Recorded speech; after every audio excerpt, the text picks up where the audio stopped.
Yo, halo, what's up John? Selamat datang di Utopis. Semoga kalian selalu dalam keadaan yang berbahagia. Dan juga semoga video ini dapat menemani kegabutan teman-teman semua. Amin. Di video kali ini gue mau nyeritain sebuah film yang berjudul Fall yang dirilis tahun 2022. Dan daripada lama-lama mending kita langsung masuk aja ke ceritanya. Check this out. Di awal film, kita diperlihatkan dengan sepasang suami istri yang sedang melakukan panjat tebing. Mereka adalah Becky dan suaminya yang bernama Dan. Selain mereka berdua, sahabat Becky yang bernama Hunter ternyata juga ikut. Namun dia berada jauh lebih atas daripada mereka berdua. Rupanya apa yang mereka lakukan sangatlah berbahaya, karena jalur pemanjatan yang rapuh serta angin yang bertiup sangat kencang.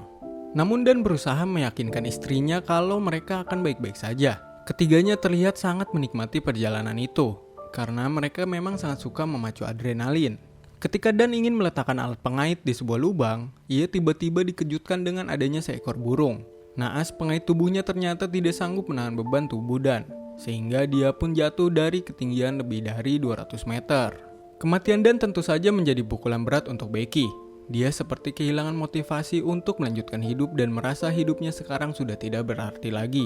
Bahkan setelah 51 minggu sejak kematian Dan, Becky berubah menjadi seorang pecandu alkohol yang depresi dan menjauhkan diri dari semua orang termasuk ayahnya sendiri. Sang ayah yang bernama James tentu saja khawatir dengan keadaan putrinya.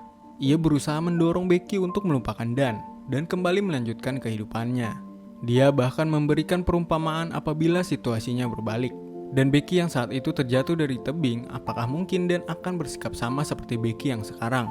James yakin 1000% Dan akan tetap melanjutkan hidup dan bahkan melupakan Becky.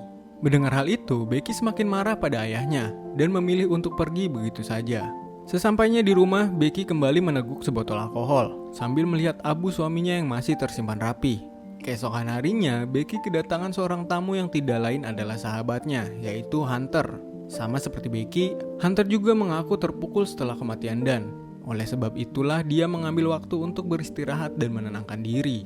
Namun saat ini Hunter sudah berhasil mengobati traumanya dan siap untuk memulai petualangan kembali. Hunter meyakinkan Becky untuk melawan rasa takut dan kembali menjadi dirinya yang dulu. Karena bagaimanapun juga Dan pasti tidak suka melihat keadaan Becky yang sekarang. Dan untuk memulai lembar kehidupan yang baru, Hunter mengajak Becky untuk memacu adrenalin dengan cara memanjat sebuah tower radio bernama B67 TV Tower yang memiliki ketinggian mencapai 2000 kaki atau sekitar 600 meter. Hunter pun menyarankan Becky untuk menyebarkan abu tubuhnya Dan dari tower tertinggi sehingga dia bisa tenang untuk memulai lembaran hidup yang baru. Awalnya Becky menolak ajakan Hunter karena dia merasa masih belum siap. Namun pada akhirnya dia pun luluh dan setuju untuk memanjat tower tersebut bersama Hunter. Singkat cerita, keduanya pun akhirnya berangkat menuju lokasi tower. Tower itu terletak di sebuah padang rumput kering yang lumayan jauh dari keramaian. Di tengah perjalanan, Becky dan Hunter berhenti di sebuah motel untuk beristirahat. Di sana, keduanya pun bertanya pada seorang pelayan, apakah tower tertinggi masih jauh dari lokasi itu? Dan si pelayan pun menunjuk sebuah lampu yang berkedip yang merupakan lampu satu-satunya di ujung tower tersebut.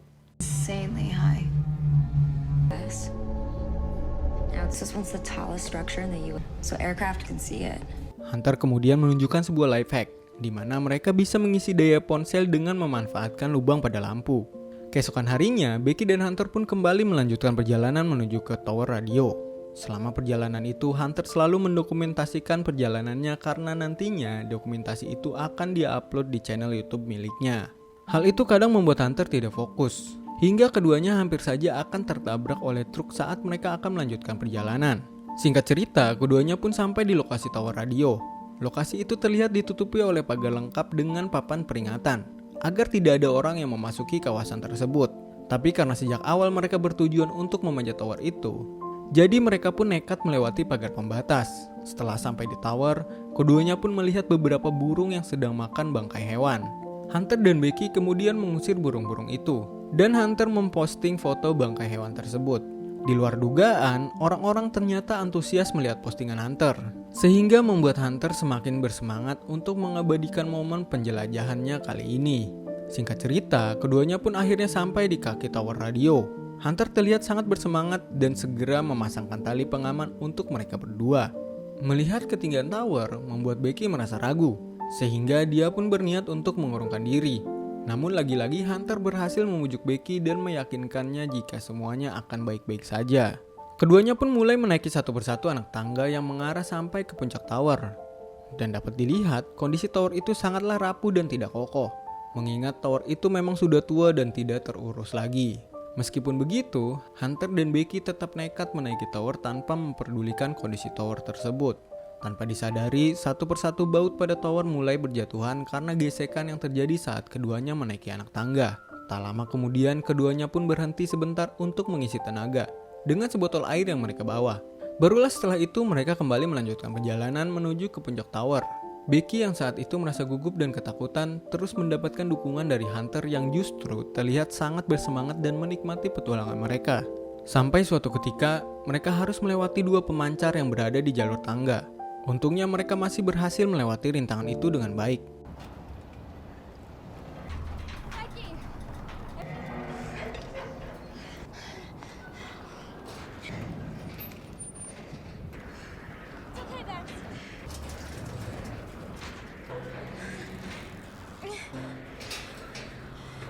I've got your weight.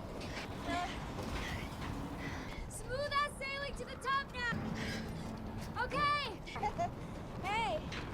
I actually really do hate you, Hunter. Sebelum sampai ke puncak tower, Hunter sempat menggoda Becky dengan menggoyang-goyangkan anak tangga.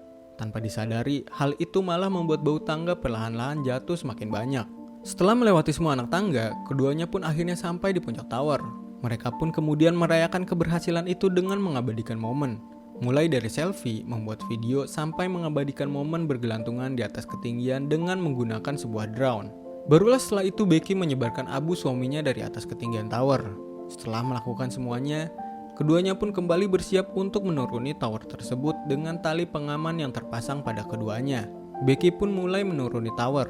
Dan kini giliran dia yang membawa tas. Sesuai dugaan, baru beberapa anak tangga dilewati, semua tangga itu pun terlepas. Sehingga Becky terjebak dan bergelantungan di atas ketinggian.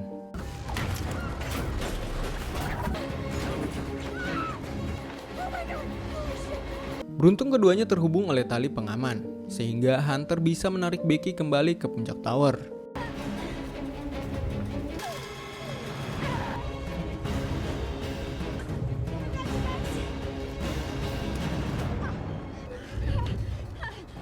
Setelah melihat semua tangga sampai pemancar telah terjatuh, Becky pun mulai panik karena mereka akan terjebak di sana. Posisinya terlalu tinggi membuat mereka tidak bisa mendapatkan sinyal sehingga mereka kesulitan untuk mendapatkan bantuan.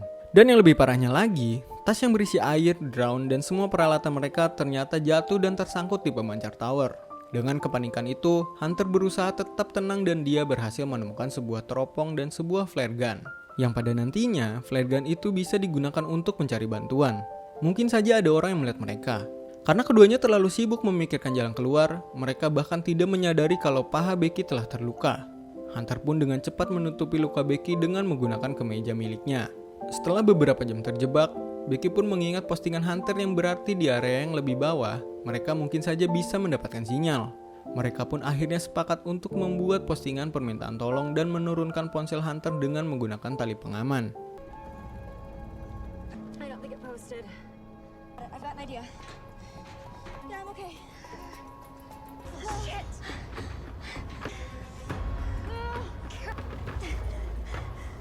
I don't hear anything. Nothing. Okay, you need to. Shit.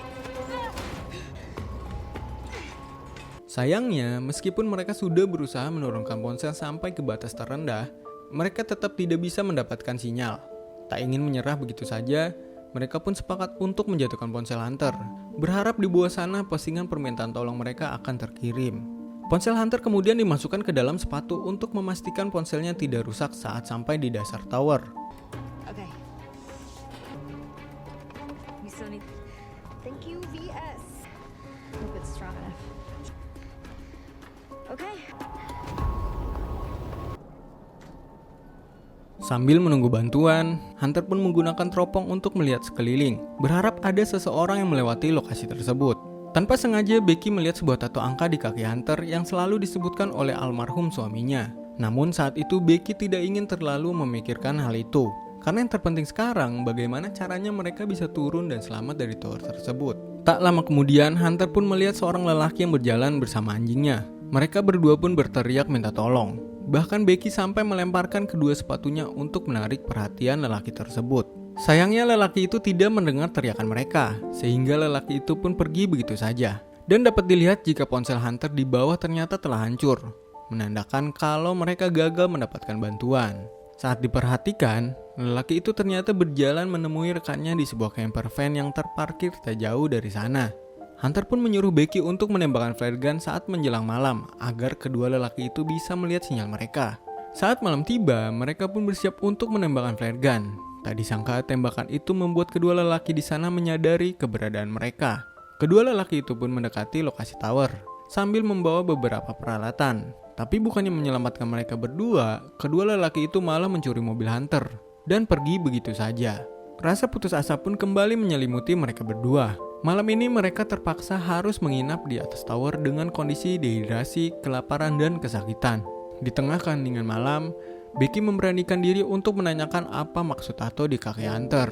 Karena sudah tidak mungkin menutupi semuanya lagi, Hunter pun akhirnya mengakui kalau dia sempat berselingkuh dengan Dan sebelum dia menikahi Becky. Hunter meminta maaf kepada Becky karena dia sudah mencintai suaminya. Hunter benar-benar sudah menyesali perbuatannya. Dan dia juga sudah melupakan Dan sejak Dan menikah dengan Becky. Mendengar hal itu, Becky pun mencoba memaafkan Hunter karena semuanya juga sudah berlalu. Keduanya kemudian teringat pada drone yang ada di dalam tas. Keduanya berpikir kalau mereka mungkin bisa menggunakan drone itu untuk mendapatkan bantuan. Tapi karena tasnya ada di bawah, jadi Hunter pun memutuskan untuk turun mengambil drone tersebut.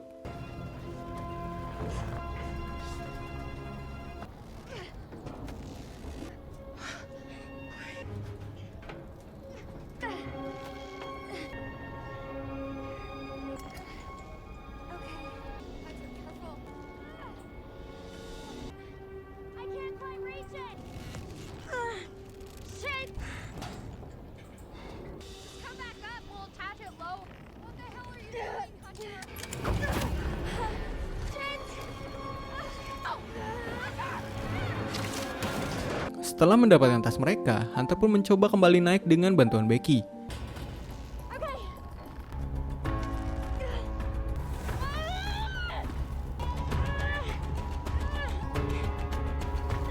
Sayangnya karena genggaman Hunter tidak terlalu kuat, genggamannya pun terlepas sehingga dia pun terjatuh. Untung saja dia masih bisa berpegang pada tas mereka, sehingga Becky pun berhasil menariknya kembali ke atas.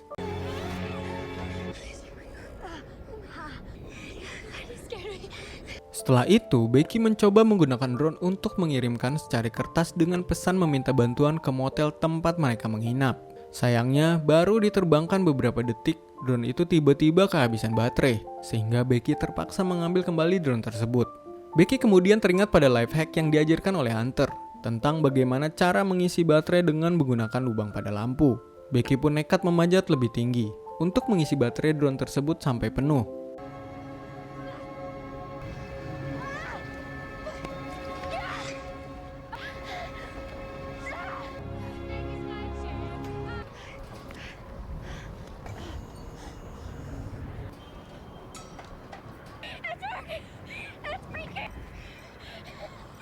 Selama 1 jam lebih, Becky menahan posisi itu untuk memastikan drone mereka terisi sepenuhnya. Sesekali dia pun diserang oleh burung pemakan bangkai, karena burung itu mencium aroma darah dari kaki Becky yang terluka. Namun untungnya, dengan segala perjuangan, Becky pun berhasil mengisi baterai drone sampai penuh. Keduanya kemudian bersiap untuk menerbangkan drone itu sampai ke motel tempat mereka menginap. Tapi sayang, perjuangan mereka kembali gagal. Karena saat itu di persimpangan jalan menuju motel, drone mereka malah ditabrak oleh sebuah truk dan hancur begitu saja. Hal itu pun membuat Becky dan Hunter merasa sangat sedih sekaligus frustasi.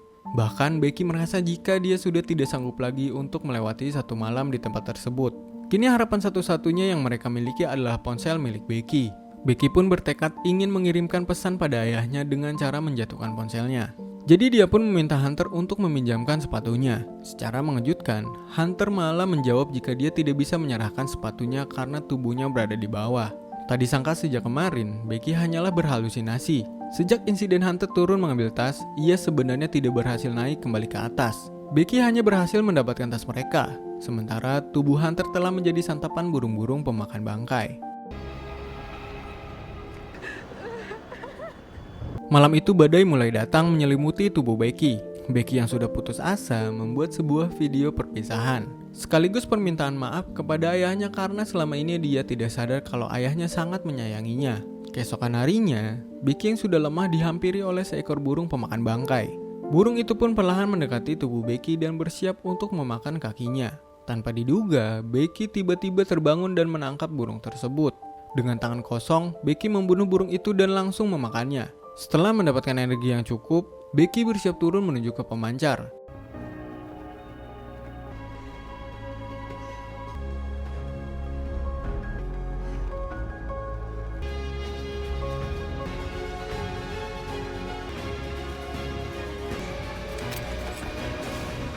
Dia mengirim pesan ke ayahnya lalu memasukkan ponselnya ke dalam sepatu Hunter. Dan sepatu itu kemudian dimasukkan ke dalam tubuh Hunter. Hal itu terpaksa Becky lakukan untuk memastikan ponselnya tidak rusak sehingga pesan permintaan tolongnya bisa terkirim kepada sang ayah. Tak disangka usahanya itu pun membuahkan hasil.